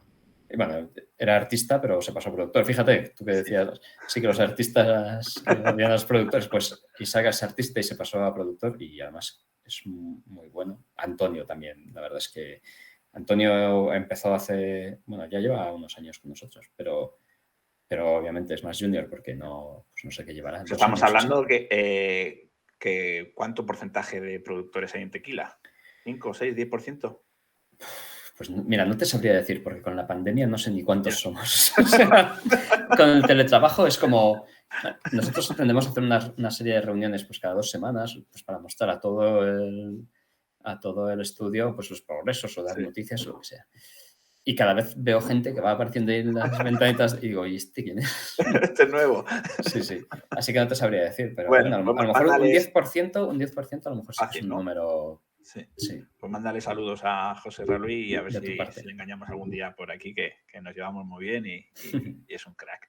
Vamos a pasar a algunas preguntas de público, porque al final no encontraba el momento de interrumpir, porque estábamos aquí ahí contando cositas y tenemos algunas acumuladas del chat y luego paso a algunas que nos han dejado esta semana en Twitter, ¿vale? Muy bien. Por aquí preguntan que allá por la época del Commodore 64, que tu familia aceptaba bien, que si tu familia aceptaba bien tu relación con los videojuegos y si te apoyaba o por lo contrario pensaban que sería perjudicial para ti. Toma ya.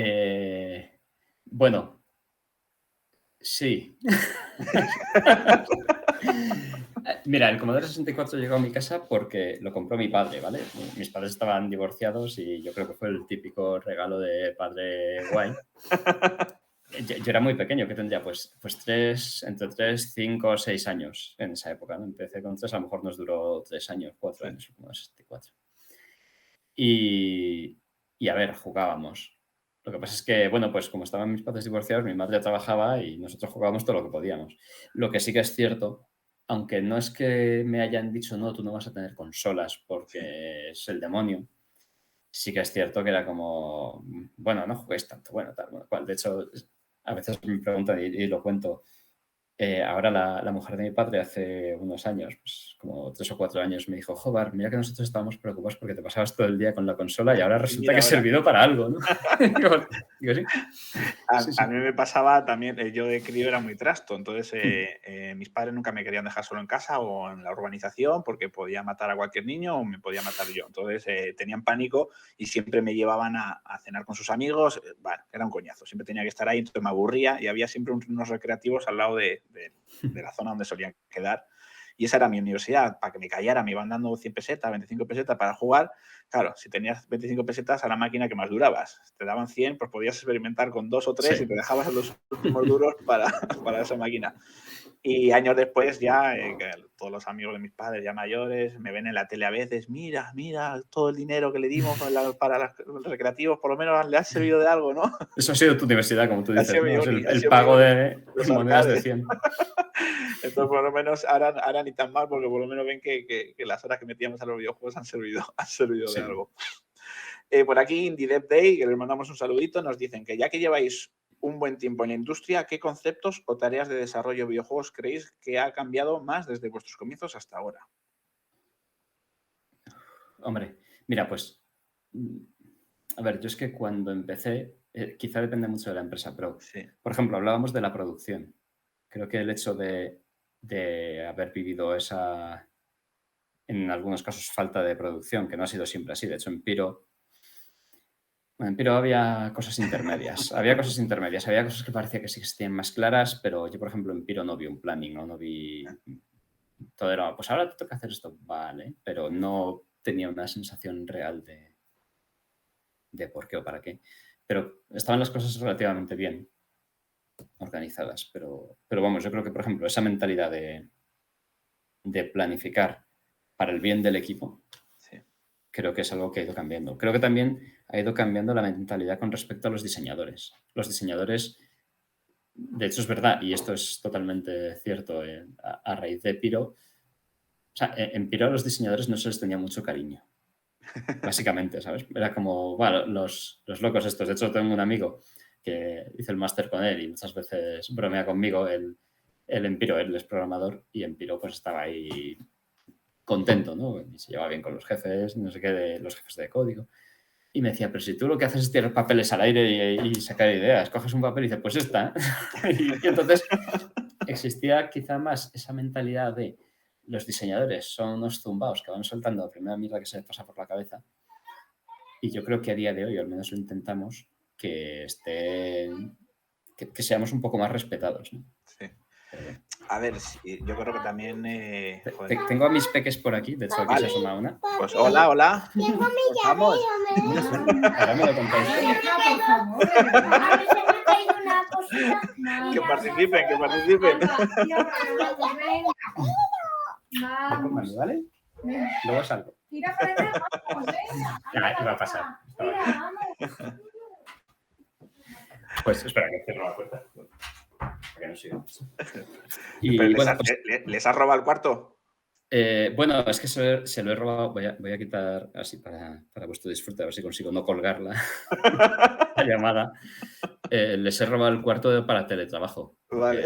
Es su cuarto de los juguetes. Ahí tenemos Ahí un está, señor sí. Potato, un no sé qué. Bueno, Y así que sí, les he robado el cuarto. Tienen les todo has el derecho fastidiado a la entrar tarde de aquí. juego. Sí. Ahora cortamos para que puedan entrar las pobres. Nada, no pasa nada. Sí, al final lo que estábamos comentando, ¿no? El medio va madurando la industria y, bueno, pues al final a nivel creativo los juegos vamos aprendiendo con ellos y no lo mismo hace 20 años que ahora, pero porque las grandes compañías también van entendiendo cómo encajar todas las piezas, los jóvenes al final tienen mucha más formación.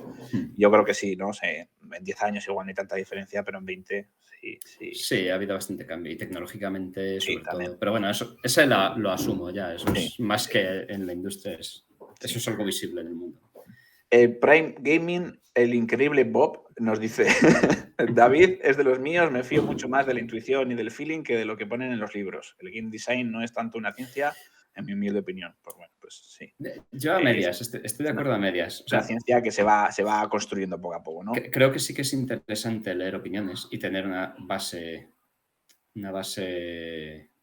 teórica. O al menos pararte a pensar, ¿no? Cuando un tío escribe un libro, yo creo que una de las mayores diferencias es que se ha parado a pensar y ha visto Sí. y a investigar las cosas. Entonces, si no tienes tiempo, párate a pensar, piensa el porqué. Creo que saber teoría Sí. está bien. Otra cosa es que yo sepa algo de teoría y me base otras veces mucho en mi fuero Sí, pero interno. ya te estás basando en unos conocimientos Sí. mínimos o básicos, de decir, vale, sí, o sea, estoy tomando esta decisión por esto y por esto, no porque tire una moneda al aire, ¿no? Al final, o sea, yo sí suelo leer libros, muchas veces dices, claro, es evidente, pero está bien leerlo para darte cuenta que sí, claro, mira, no, yo también hacía esto. Me pasó con los delirios de Boss Ottendorf, cuando ya lo empezábamos a construir, era un juego de plataformas para la Nintendo 3DS. Había momentos en el que decía, bueno, jugaba a otros juegos y yo solo llegué a las conclusiones y a muchas decisiones que tomaba Nintendo en otros juegos, claro, 30 años tarde, pero las estaba descubriendo diciendo, claro, o sea, han hecho esto, por esto, porque claro, yo estaba ahí iterando, probando y descubrí un montón de cosas de Luigi's Mansion, otro tipo de juegos, decía, wow, claro, han tomado esta decisión. He llegado a la misma conclusión que Nintendo, entonces me sentía súper orgulloso, aunque iba con 20 años de retraso. Pero al final era sensación, ¿no? Claro, entonces según vas aprendiendo más, te estás ahorrando algunos pequeños pasos y algunos pequeños errores, que también muchas veces en no conocer algún camino te puede llevar a llegar a ese camino sin salida, ¿no? Y No no vayas por ahí. está mal equivocarse. No está Es que mal, al pero final cuando te pones aprendes. dinero justo, cuanto Sí. menos te equivoques, mejor. O sea, mejor Sí. arriesgar en prototipos más originales que en no hacer que el personaje ruede y salte porque no lo han hecho así nadie por algo, ¿no? Entonces, saber el por qué te ahorra algunos disgustos, ¿no? Miguel, de Comando G, que es el desarrollador que ha hecho el juego del Red Hot Chili Peppers. No sé si te ha sonado que han hecho un mega boom, que hizo el juego de Californication, el vídeo Sí, musical. me lo han comentado, ¿no? En Itch.io, sí. Y se ha vuelto loco internet, hasta retuitearon los del grupo. O sea, entonces nos ha preparado aquí, nos ha hecho 4 preguntas. Al empezar una producción grande, ¿se tiene todo claro antes de escribir una línea de código o existe margen a improvisar? Ya lo hemos hablado, más o menos. Sí. Yo creo que claro no se tiene hasta que sale el juego. Y a lo mejor hasta después no lo tienen todo claro. Sí. O sea, de hecho, eso nos ha pasado a todos. El salir del juego, joder, esto lo tendría que haber hecho así. Al elegir un juego que hacer, se testea con diferentes prototipos. También lo hemos contestado, creo yo. ¿Qué es lo que más te gusta en el game design y qué dejas para el final? Esta es buena. Bueno, al final, esto es un clásico. Lo que más te gusta al final es lo que sea de juguetear, de tocar. Yo tengo el mando y salen cosas, o sea, cómo se maneja el personaje o cómo interactúa con ciertos elementos. Eso quizás es lo que más mola. Lo que se deja para el final siempre, pues sobre todo los menús y las pantallas. Hay una cosa que a mí me gusta mucho, que es todo el tema del force feedback. Pero siempre se queda para el final y eso me da rabia, porque es como... Sí. No sé, debe ser que como yo jugué a Metal Gear Solid 1 en la Play me flipó, pues siempre lo tengo ahí grabado. ¿Qué es el force feedback este? El force feedback, el mando vibrando, la vibración del mando, bueno, sí, el háptico.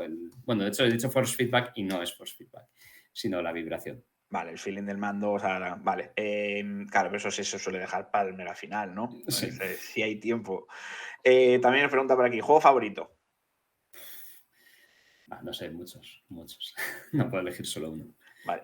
No sé, Resident Evil. Es que te voy a decir todos y van a ser de PlayStation 1. Resident Evil 2, Metal Gear Solid y Final Fantasy VII. Y esta es mía, ¿género que odias? No lo llamaría odio, pero los juegos deportivos... Mira, y soy falsísimo, me voy a contradecir ahora mismo. Los géneros deportivos, por lo general, me aburren. Eso sí, estoy a punto de pasarme el Tony Hawk Pro Skater. Un género al que no juego, no porque lo odie, sino porque soy muy malo, estrategia. Estrategia. Sobre todo en tiempo real. Si es en tiempo real, yo no tengo los reflejos para volverme loco con unidades. El StarCraft 2 creo que llegué a no sé qué misión de los Terran y me mataban todo el rato y dije, Dios mío, y sería como la cuarta o algo así. ¿Y qué harías para mejorar ese género? ¿O cómo harías tú ese género para que te gustase? Sí, quizá el tema es ese, ¿no? Que no es un género que realmente... No es que me disguste, pero estoy gestionando demasiadas cosas a la vez, ¿no? Sí. Es mi Lo harías a problema. turnos, ¿no? Lo harías a turnos, entonces. Pues fíjate que probé Civilization Sí. 6, era el último, que lo pillé para Switch, pero se me hizo súper denso. Es que para Switch no funciona ese juego. Para Bueno, Switch. Por ser tan pequeñita la pantalla, no, al final... es verdad que los controles son obtusos. Es Sí. como, ¿cómo abro esta ventana? Y empiezas a tocar 20 botones y no sabes. La estrategia como que pide ratón, ¿no? Y PC. Sí. Yo lo tengo en Play. Es droga, la verdad que hostias, como entres en el mundo Civilization, te quieres dar cuenta, han pasado miles de horas. Es un muy buen juego, pero sí es cierto que con los controles es muy difícil moverte cómodamente, ¿no? Por el interfaz. Sí. Es quizá un tipo de juegos a los que me gustaría poder jugar y no me veo, no soy capaz. Ya está. Quizá lo más que me he podido acercar y a lo mejor es una decisión interesante sean los juegos estos de El Señor de los Anillos, la Tierra, ¿cómo se llama? Sí. La lucha de la Tierra Media, algo así, bueno, que eran como, que al final lo que llevabas era un grupo pequeño y vas casi como peleándote por todo el mapa. Que estaba ahí un equilibrio entre comandos y estrategia, Sí. ¿no? Que al final eran menos unidades, construías en sitios clave, no podías construir en cualquier sitio, o sea, era buen juegos esos, me acuerdo que estaba muy bien. Irónicamente, fíjate que los tactics sí que me gustan, que no deja de ser un poco parecido, ¿no? De distribuir tus recursos, tus soldaditos, Sí. Pero no es exactamente lo mismo. Bueno, pues si te gusta el Metal Gear... sí, puedo jugar a juegos pausados, sí, básicamente. Sí. De lo de pensar, tensión. ¿no? De a ver, por dónde voy y qué tengo que hacer, que no sea tan... Ahora me das un hack and slash también y me vuelvo loco, o sea, me encanta, quiero decir. Jorge, de tuitero Jorge Game Design, que nos sigue por redes. Me has escrito aquí unas cuantas. ¿En base a qué factores decidís qué mecánicas entran y cuáles no? Pues puede haber muchas cosas. Sí. Yo me había apuntado por aquí coherencia, costes, el conocimiento del equipo, ¿no? A nivel técnico que se puedan desarrollar. Sí, de hecho, a ver, lo primero que tienen que encajar con el juego, pero también tienen que encajar con el personaje. Y esto es una cosa que con Rime teníamos mucho, ¿no? Es que la escalada del personaje, mucha gente nos decía, es que se siente lento. Digamos, ya, es que es un niño. Y es que además salisteis después del Zelda Breath of the Wild, ¿no? A la par. No, salimos antes, por suerte. Un poquito antes, ¿no? Pues sí. Sí. Y Zelda de repente fue como, hola, bienvenido a esa escala, todo lo que quieras, por donde quieras. Y fue como, hostias. Sí. ¿Lo notasteis? ¿Lo jugasteis mucho con perspectiva Rime? No, de hecho. No, yo creo que... Bueno, Breath of the Wild... es verdad, bueno, Breath of the Wild fue de salida de la Switch, ¿no? Ahora que lo dices. Sí. No, pues sí salimos después, sí. No lo jugamos mucho. Realmente la escalada de Breath of the Wild era otra cosa. Sí. No era lo que buscábamos, bueno, aparte que el juego estaba ya muy avanzado. Bueno, pero vosotros estabais más cerca de los Uncharted y todo esto, al final de ir escalando por puntos definidos. Sí, yo no tuve sensación de lentitud con el personaje, la verdad. No. Claro, pues había gente que sí. O incluso en algunos playtests hay gente que nos decía, bueno, es que salen jabalíes, yo quiero poder cazarlos. Y es como, vale, creo que el juego no es para ti, ¿no? O sea, es como, no estamos ahí. A ver, al final es eso, tener claro qué es lo que quieres hacer y si encaja o no en tu juego y luego en tu presupuesto. Está claro que sí, es una mezcla de las dos cosas. También nos lo dicen por aquí, pero lo bueno es que yo creo que hemos contestado casi todas. ¿Cómo exponéis vuestras ideas al resto de compañeros? Hablando por escrito, dibujos, ya nos has contado que con imágenes, dependiendo el tipo de juego. Incluso si eres programador, diseñador programador, pues con un prototipo pues puedes dejarlo todo clarísimo, ¿no? Al final, ¿qué va antes la historia de las mecánicas? Pues el huevo o la gallina, también está contestada, que depende, como siempre. Al final es que aquí todas nuestras respuestas pues es siempre depende. Total. Depende de muchas cosas. En juegos de narrativa no textual, ¿cómo aseguráis que el jugador puede comprender las mecánicas y la historia? Pues cruzando los dedos. No, es un poco broma, pero sí. De hecho, bueno, hace un tiempo me pidieron que diera una charla, bueno, gente de la Complu. Y hice una charla sobre Rime sobre esto y realmente en Rime, por ejemplo, hay mucho simbolismo por todos lados. Cosas que se repiten y que van simbolizando algo o van teniendo un pequeño cambio. Por ejemplo, está la estatua del rey. La estatua del rey es una estatua de piedra que te encuentras en todos los niveles, pero en cada uno de ellos tiene una pose y tiene una forma. De hecho, cuando vas avanzando se va convirtiendo como más humano cada vez. Más simbolismos, por ejemplo, bueno, tema de colores en los mapas, tema de... bueno, el tema de cómo te relacionas por el mundo, con el mundo. En este caso utilizamos mucho la mecánica del grito, ¿no? Dependiendo del contexto, tú gritabas, o sea, pulsabas el triángulo y el niño podía, al principio cuando estás en la playa y apareces, hace un eo, eo, eso ya te está dando mucha información. Y eso que el niño no habla, solo hace gritos, no dice palabras entendibles, ¿no? Ya te está diciendo, oye, pues ahora mismo está perdido en una isla y está preguntándose si hay alguien. En un sitio se asusta, está como asustado. En otro sitio hay un sitio en el que llora y alguien entendió perfectamente. Es en un sitio en la primera fase, si bajas buceando por un lado te encuentras algo que parece una tumba y si le das llora. Y en un podcast alguien hablando sobre Rime pilló la intención que teníamos de eso, ¿no? También es verdad que en estos juegos hay muchas cosas que se dejan a la interpretación. Sí. Hay gente que puede interpretar de diferentes maneras. Y no está mal, porque, bueno, Vamos, tú quieres de hecho, contar una historia, pero... sí, sí. De hecho, yo siempre suelo recomendarlo y de hecho muchos de los juegos que hacemos nosotros o los Ríos de Alice era como súper ambiguo todo, dejar muchas cosas para que lo rellene el propio jugador, ¿no? Los huecos o de Longest Road, fíjate, ahí los saltos que hay entre historias. Creo que eso hace que al final estés más tiempo pensando en cómo rellenar esos huecos y que el juego quede mucho más marcado. O sea, si lo das todo mascado, ¿no? Como en el cine también, si lo das todo mascado, yo tengo la sensación al final de que esa peli se olvida más rápido que si le dejas preguntas en el aire, ¿no? Un Matrix o cualquier otra de estas que Sí. pueden ser planteamientos filosóficos más o menos elaborados, pero bueno, si dejas huecos para rellenar, yo creo que al final esa película o ese juego queda mucho más marcado. Y Rime sí tiene ese aura mística, ¿no? De dónde estamos, qué estamos haciendo, vas descubriéndolo. Bueno, pues al final no me gusta comparar, pero Journey, ¿no? También te iba un poquito por ese rollo. No sé si ha habido influencia de ese juego en Rime, en sensación de soledad, no sé. Bueno, yo ya estaba un poquito empezado y bueno, quizá es más el tipo de experiencia que nada más, pero bueno. Sí, a ver, se ha mencionado. Otra cosa es que estuviéramos con Journey ahí metido Sí, no, entre continuamente ceja no. y ceja. Sí. Pero bueno, a ver, es verdad que ya digo, el simbolismo yo creo que es algo muy interesante, el ir repartiendo miguitas. En Rime lo que ya es la puntilla, meter la puntilla es nuestra fase de selección de nivel. Es cuando aparecen, cuando vas allá, ahí sí que es el único texto que tenemos, los menús. Ahí es cuando ya sí que aparece el nombre de cada una de las fases. Y la gente, de hecho, muchas veces la gente cuando por Twitch decía, hostias, ahora entiendo lo que acabo de viajar, ¿no? Los que no lo habían entendido antes, aún así habían disfrutado de una historia que les había gustado. Los que pasaban a entenderlo cuando veían eso, porque ya lo habían entendido, pues ahí tenían la pista. La pista, sí, totalmente. ¿Cuánta prisa hay a la hora de definir las bases jugables? Pues mucha, por desgracia.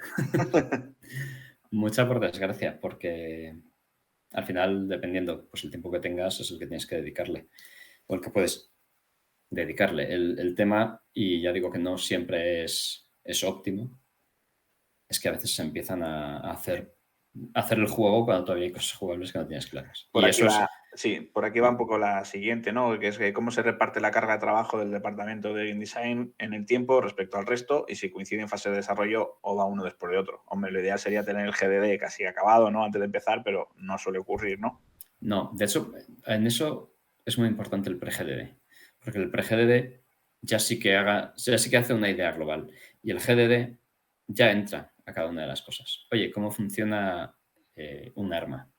¿Cómo funciona esto en particular? ¿Cómo funciona esto otro? Lo que sí que es cierto es que al menos la base, lo óptimo sería tener una base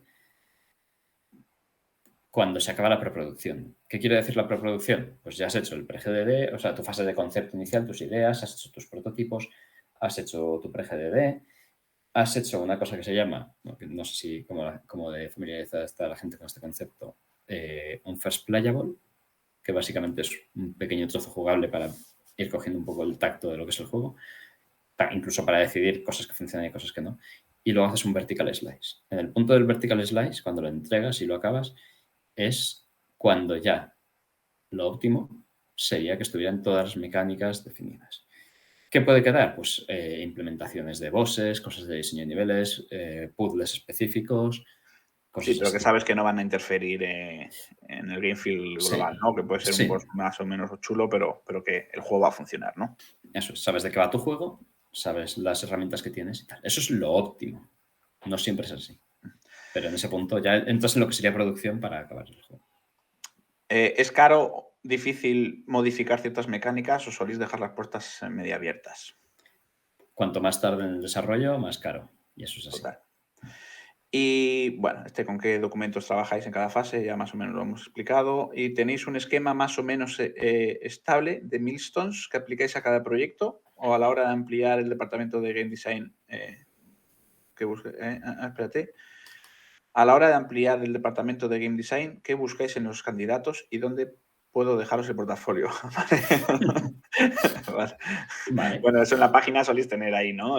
Sí, en la página de Tequila Works, de hecho, ahora hay unas cuantas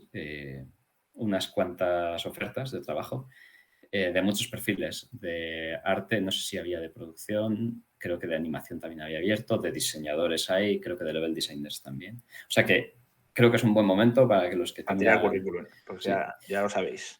Bueno, recomendación con un portfolio o incluso si decís, es que no he trabajado en ningún sitio, bueno, pero si has hecho tus prototipos y tus cositas y tal, pues puede ayudar. y o donde sea, que sea fácil de poder jugarlos, que no haya que descargarse 2 gigas para jugar una demo, por favor. Y un ejecutable que dices, no, esto no funciona, o me está lanzando el editor y no. Un Sí, ejecutable sencillo, ponerlo pues fácil y si es muy complicado y el juego pesa mucho, un gameplay nos puede valer un grabado, vídeo, un sí. vídeo. De hecho, muchas veces vamos antes al vídeo, si funciona y es bonito, pues igual le das una oportunidad, pero si lo que vemos no nos gusta, nos ahorramos la descarga, ¿no? Más o menos. A veces sí. Eh, sí, bueno, eso, Millstones, ¿tenéis un esquema más o menos similar en Tequila? ¿Trabajáis en todos los proyectos parecidos? Más o menos, pero bueno, Sí, eso ¿no? depende un poco también del publisher. Es algo que se suele ver con el publisher. Sí, depende del último jefe, ¿no? El que esté ahí, Sí, sí. el de los billetes. Pero bueno, por lo general sí, establecemos nuestros milestones más o menos claramente, sí. Vale.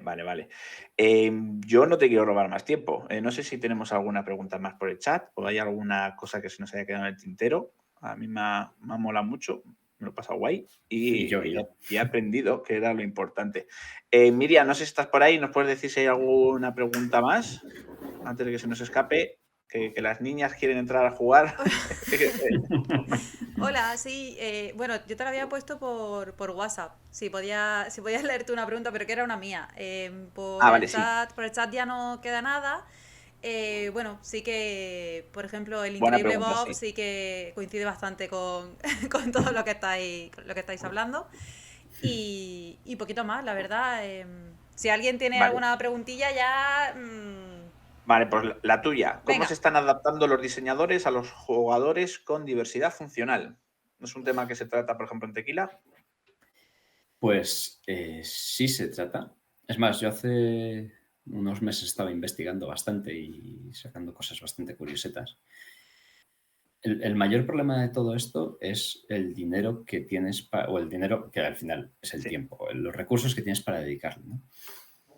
Y bueno, pues nosotros, por ejemplo, sí que estábamos metiendo alguna que otra cosilla.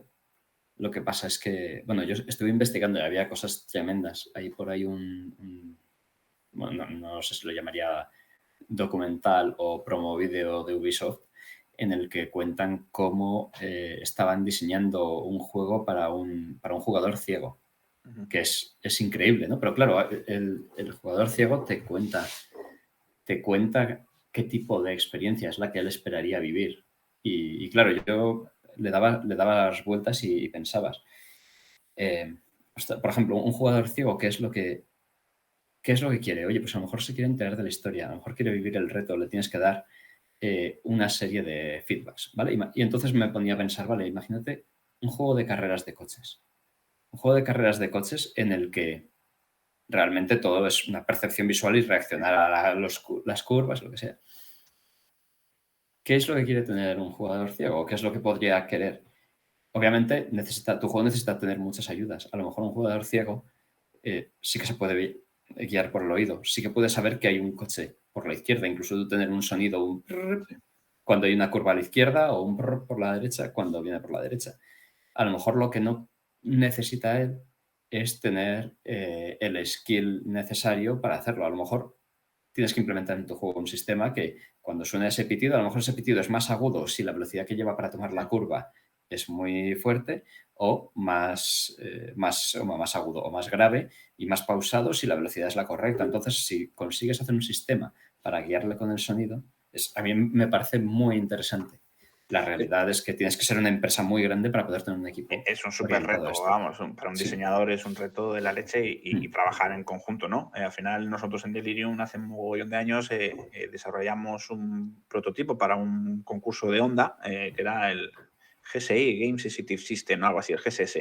Era una especie como de videoconsola con Arduinos, en el que era una videoconsola para invidentes. Entonces diseñamos como un montón de mecánicas, pues un plataformas, uno de laberintos, un shooter, y todo era en base a mecánicas de sonido, vibración y cosas así. Nos quedamos en la final y no conseguimos la financiación, entonces, bueno, pues lo que dices, para una empresa no es rentable hacer juegos de estas características si no hay detrás un apoyo que te pueda financiar, porque sabes que el mercado es muy, muy reducido, ¿no? Pues la cantidad de gente invidente que nos empezó a llamar desde entonces, pues 2 o 3 al año nos llamaban de, oye, he encontrado en la página web que hablabais de este proyecto, cómo está. Buah, se nos partía el corazón porque había un montón de gente que nos contaba historias de, yo veía, me quedé ciego y mi juego favorito era Zelda, no puedo volver a jugar, necesito esto. Entonces me acuerdo que lo intentamos reflotar, pero bueno, fue muy difícil. También yo creo que nos pilló en una época todavía que hace muchos años, que todavía eso igual no se veía tanto. Microsoft sí está sacando ahora controladores, ¿no? Bueno, The Last of Us 2 tiene uno de los mejores sistemas, ¿no? Para un montón de... Sí, Forza Horizon 5 también tiene, ¿no?, cosas bastante chulas. De hecho, a ver, hay cosas que son relativamente sencillas de plantear y baratas de hacer. Por ejemplo, me acuerdo y fue muy criticado cuando creo que fue Bayonetta 2, sacó un sistema de control que podías jugar con 2 botones o con una mano o algo súper. Y la gente estaba ahí, ¡buah! Ya están los pajeros, no sé qué. Pero realmente una persona que puede jugar con una mano o con la pantalla táctil, con una sola mano tocando así, ya puede jugar a Bayonetta 2. Sí, total. O sea, quiero decir, me parece muy, muy interesante. Lo malo es que no hay el soporte que se necesita. De hecho, muchas veces es desconocimiento, más que costes, porque al final, bueno, lo del daltonismo, cambiar unos colores, eso sí se puede tener en cuenta desde el diseño, pero hay muchísimas otras capas. De hecho, estamos colaborando con la ONCE, todavía no podemos contar mucho desde la asociación, pero sí vamos a sacar una especie como de listado de puntos que los desarrolladores podemos tener en cuenta desde el lanzamiento y sobre todo también para valorar cuánto de adaptado está nuestro juego a distintas discapacidades. Entonces, al final, tener esa información a los estudios también nos puede venir bien. Decir, vale, empezamos la producción. Mira, pues esto y esto sí lo podemos hacer. Simplemente es saber que lo tenemos que hacer, ¿no? Y a veces son cosas tontísimas. Sí. Y también cuando hablamos de discapacidad siempre pensamos en alguien al que le falta una mano, un brazo, sordo, ciego, pero hay muchos grados de eso. Y cosas tan sencillas que quizás están poniendo ahora de moda por no sé si por esa razón o no, pero cosas tan sencillas como aumentar la fuente de la letra, como ponerle un fondo a tu parte de subtítulos, porque a lo mejor hay gente que es mayor. Imagínate, yo cuando tenga 70 años quiero seguir jugando a los videojuegos, pero ya no veo muy bien, no quiere decir que sea ciego. Y entonces, cada vez que sale un subtítulo, tengo Sí. que forzar los ojos, estar mirando, pues Poder, una fuente el más tamaño del grande, texto, sí, eso un es. fondo, poder cambiar. Imagínate que yo soy sordo y cada vez que salen los subtítulos no me entero quién. Pues a lo Sí. mejor el tener la opción de activar el nombre o un color que distinga de quién habla. Bueno, eso ya me vendría bien a mí porque tengo una memoria pez y ya me pasa, bueno, con The Constructing, ¿no? Estaba hablando con Jordi, Paula y Marina de Red String Clubs, ¿no? Entonces, Sí. si te lo juegas del tirón, bien, pero como tienes una semana sin volver a jugar y empiezan a hablar de personajes y dirás, joder, ¿este quién era? Digo, por favor, ponerme fotitos al lado de cada uno para que me acuerde yo de quién era el personaje. Sí, un Porque había color con el tantos. nombre, ¿no? Además, ellos tienen los personajes como muy definidos por el color. No es Sí, la mujer sí. del vestido de rojo, el tipo que va Sí, de blanco. y creo que sí usaban color, pero claro, cuando te Vale. estaban hablando, yo ya necesitaba, porque soy ya muy torpe con los nombres, digo, fotito, por favor, ponedme una fotito al lado del nombre para saber quién es. Y me dijeron, sí, señor mayor, no te preocupes. Pero bueno, que son detallitos que al final yo creo que sí pueden ayudar a un montón de gente, o sea, que al final no y quizás tu juego no pueda estar 100% adaptado, pero si conseguimos un 10% ya es un 10% más de lo que estamos haciendo, ¿no? Y además lo que dices, mucho desconocimiento. Yo, por ejemplo, todo el tema del high contrast, pues gente a lo mejor que no consigue distinguir bien o que no tiene la visión especialmente, que le cuesta mucho a lo mejor, ya no ser daltónico, pero que le cuesta mucho distinguir ciertos colores o separar imágenes unas de otras, ¿no? Ahí está el modo ese high contrast que te pone los enemigos en morado, el personaje en amarillo y no sé qué, ya son colores que resaltan muchísimo. Pues no es la forma que vas a mostrar en el tráiler, pero a lo mejor es la única forma en la que una persona de con este tipo de discapacidad pueda jugar, ¿no? Sí. Merece la pena. Total. Pues, David, no te voy a robar más tiempo. Miriam, ¿te parece bien si cerramos aquí? Me Salvo que tengamos parece. alguna No. duda más. Me parece bien que las pobres niñas puedan recuperar a su padre. Sí. Sí. Oye, Bueno, es que mi hija es la que entra más, luego mi hijo es más calmado, así que vale. ella va a venir a tirar. Pobrecita. Bueno, Muchísimas hijo de hija, gracias sí. por responder a la última pregunta. La verdad me ha parecido súper interesante. Bueno, todo en general, la charla entera. Así que gracias a los dos, que ha estado muy guay la conversación. A David Muy bien. por dejarse liar y a ver si A nos vemos vosotros ya por liarme. en alguna feria. Ya por fin empezamos a vernos ahí en la Madrid Games Week, con algún guerrilla o en algunas movidas de estas que montemos. Sí. Y nada, que gracias por todo. Muy bien, pues nada, lo que necesitéis y queráis, ya sabéis dónde estoy. Un placer. Yo creo que, Arturo, este es el momento en el que más he hablado contigo en toda mi vida. Sí, yo creo que sí. 4 palabras muchas veces. Yo Así creo que nada. sí. Así que genial. Y Miriam, un abrazo. placer. Igualmente. Bueno, pues muchas gracias y a los demás nos vemos la semana que viene. Prontito decimos de qué va a ser el próximo directo, ¿vale? Un abrazote. Chao. Adiós. Chao.